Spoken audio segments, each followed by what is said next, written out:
Hello everybody, welcome back to The Breakdown. I'm Tone. It's fantastic to have you joining me once again, and thank you for it. Voice has finally started to show signs of being fully improved, but there's just little signs that it hasn't completely gotten there. And we're closing in on 3 weeks since it all sort of set in. And current weather report here in Melbourne, it's a dreary, drizzly sort of day, pretty cold. But anyway, we keep moving forward, and we do what we can to stay safe. Remember, it's basically 10% what you can control and 90% what goes on around you when you're driving. But anyway, today sort of wanted to follow on from my video a week ago. Can't believe it's already a week ago since I did that video. Time really does fly. And I also can't believe that, yes, I'm getting another video in within a week of a previous one. As I said, I'm going to do what I can to do them more frequently when I can. Right, so I've made some notes, and I'm going to keep it reasonably brief because I'm aware that shorter videos are easier to watch.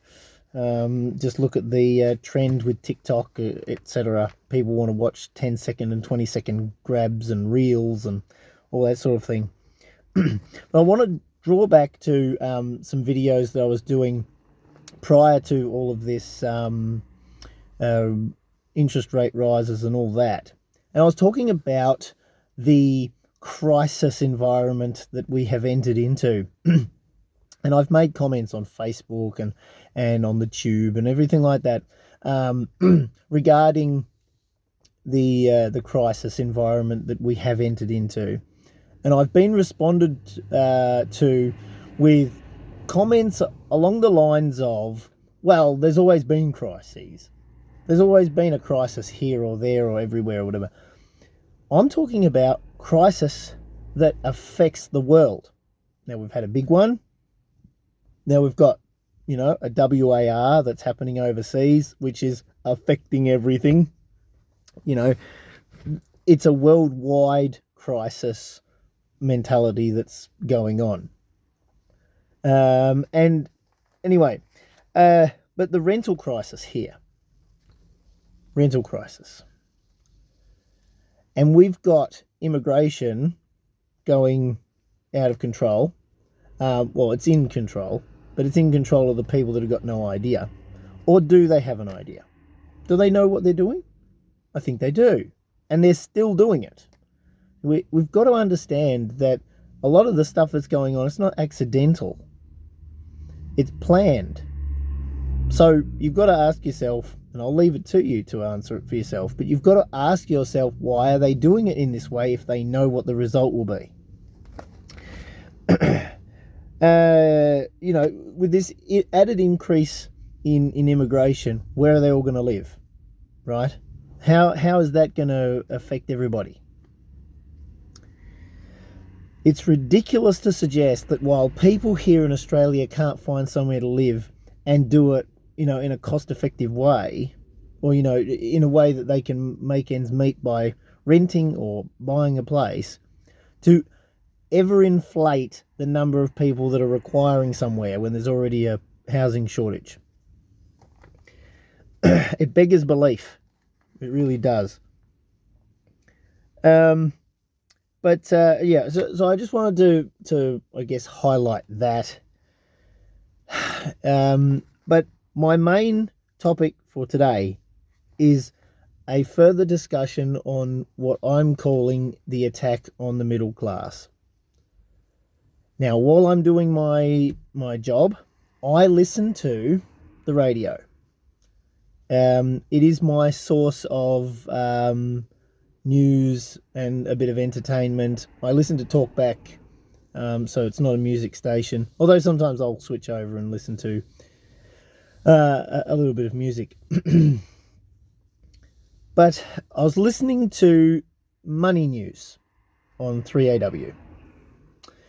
And I can't tell you the guest's name, I don't remember, but they had a guest economist on there who was talking about the current environment re-inflation, the current environment small business, and those types of things. And this gentleman was saying that there's an increase in pressure on small businesses, existing small businesses, and a increase in the number of closures of small businesses because their debts have become out of control. So their bottom line is just not there. They can't raise the prices of their products fast enough to be able to cover those costs, and so they're left with no choice but to just shut up shop. Now, I talked about that in my previous video a week ago about the number of middle class reducing, and they become dependent on the government, or they sort of just drop out of the system and go. They no longer contribute to society in the way that they kind of did before, and it was all economic factors that caused that to happen. But so in one breath, this economist has said this is occurring. The same economist, moments later, several minutes later, then talked about it's never been a better time to start a small business.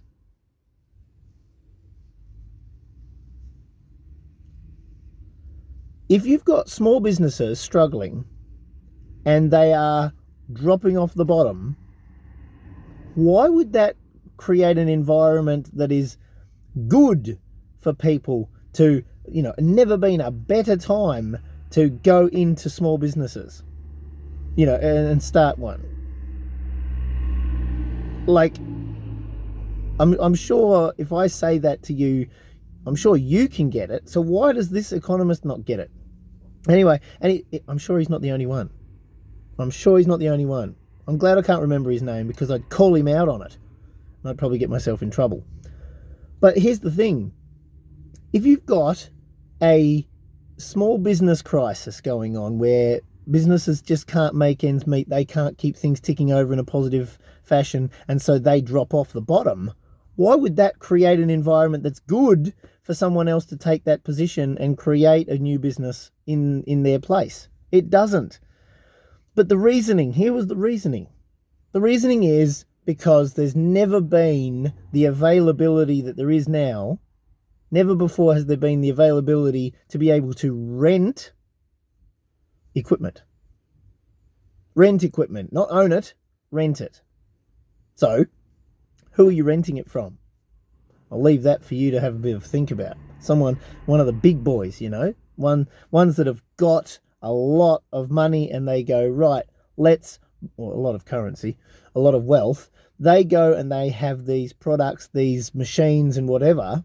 They buy that. They know it's a good investment because they can rent it to people who can't afford to buy it new. And they take a really nice, healthy profit off of that. That's what it is. You'll own nothing.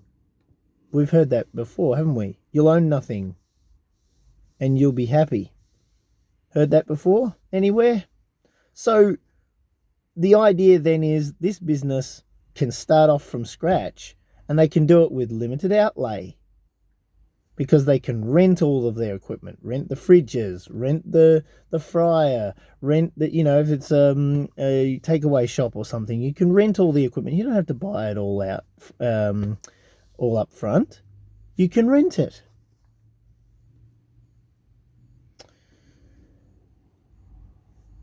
It beggars belief, it really does, that someone who is supposed to be so across everything and is paid to be in a position as an economist could get it so horribly wrong. But that's what they're talking about. You can rent everything. Everything's so accessible. You can just rent it. You don't need to own it. And this actually comes back to, and I'll finish on this because I'm going to keep this video nice and short, or as short as I can. It brings me to another topic, and I think it was a different person that they had on Money News. who was talking about the importance of educating, having the education curriculum covering finance, and the importance of teaching young people about the financial markets and understanding all of that. Now, I'm all for that, but here's what I'm not all for. I'm not all for young people being taught the bull crap that they'd be taught in a finance class. They won't be taught the real truth about it. They'll be further indoctrinated to believe what most maybe don't understand yet about the system. Either way, there are people out there that probably don't even know how it works, or most people don't understand how it works, and even some may not really understand exactly how they'd like you to think it works. But so this idea of further educating people in the financial markets, that just sounds to me like, let's indoctrinate people a little deeper and get them early. You know, the idea that it was interesting that they talked about shares, they talked about superannuation, they talked about property, they talked about having your money invested in a bank, which is not an investment anyway. It's just, it doesn't even stay up with the inflation number. So what you get paid in interest amounts is slower than the rate of inflation. So you're losing money by having your savings in the bank. But they don't talk about that. And yet everything was covered in whatever investment you could possibly cover. The only thing that they left out, conveniently, real money. The thing that actually allows you to hold on to your purchasing power. Long term. Proven. You can look at the trend over time. Yes, there are fluctuations in everything, but the trend shows the same number of, the same number of ounces of gold essentially could buy you a house in the 70s, and it could do the same now. Give or take a little bit, but pretty close. But if you had that same amount in savings and you were just going on interest increases, wouldn't keep up. You would have lost a lot of value in doing so. So if we were going to have a discussion like they were on the radio there about the investments and the importance of people being educated about all facets of finances, why wouldn't they talk about real money? Yeah, because it's not about education. It's about indoctrination.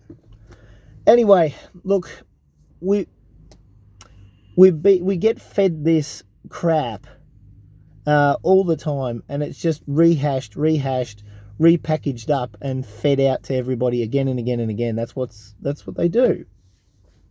I'm guessing economists in the same sort of league as this particular fellow that was on there spouting this stuff probably was, one of the ones going, oh yeah, the Reserve Bank know what they're doing, they won't raise rates, so let's just go along with that.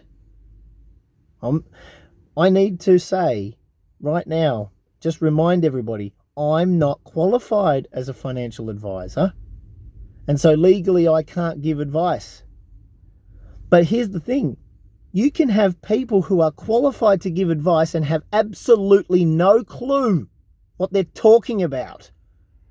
And then you can have someone like me and others who don't have a finance degree or an economics degree and can tell you point blank, this is how it works, this is what's likely to happen, and then it comes true. So while I can't give advice, or, I've got to be very careful about that, you just have a listen to those that are talking about things and you make up your own mind. Have a look at a track record and then you'll understand.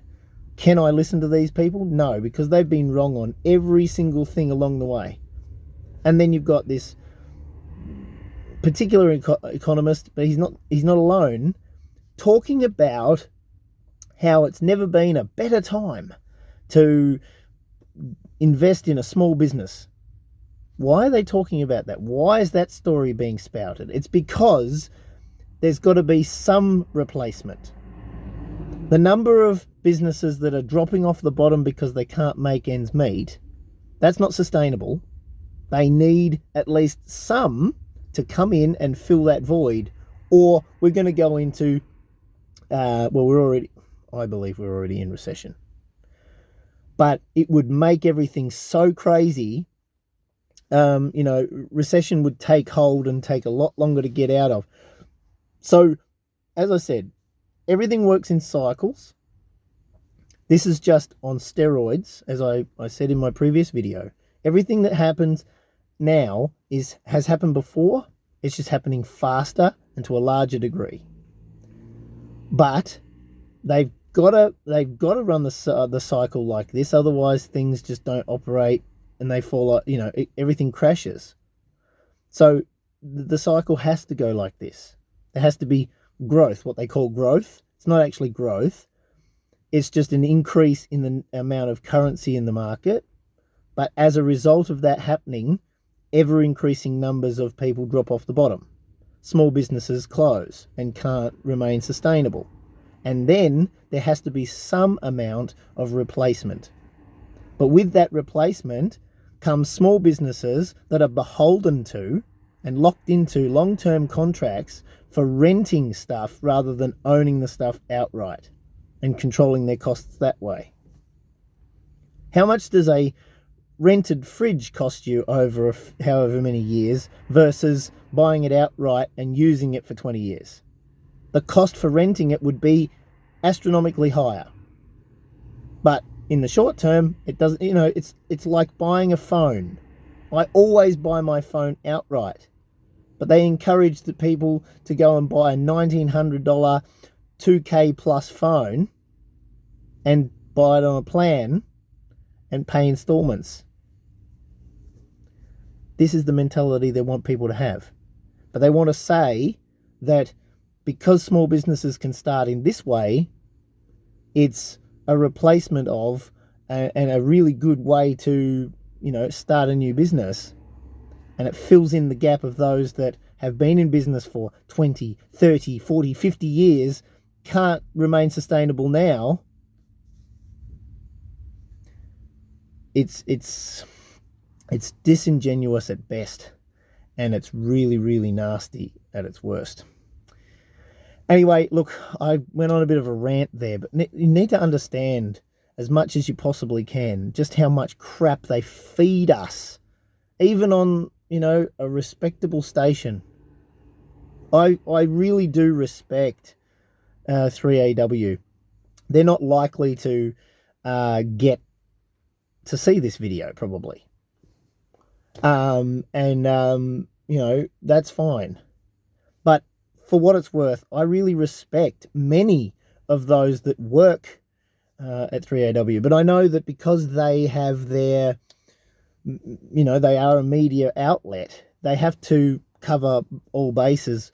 I just know that they have some people come on as guests that have got no clue at all about what they're talking about. And it's very difficult in a media sort of a environment to be able to call people out as much as what they might like to. And that's why I actually really enjoy the fact that people can call up 3AW and voice their concerns and opinions, and for the most part don't get the dump button put on them.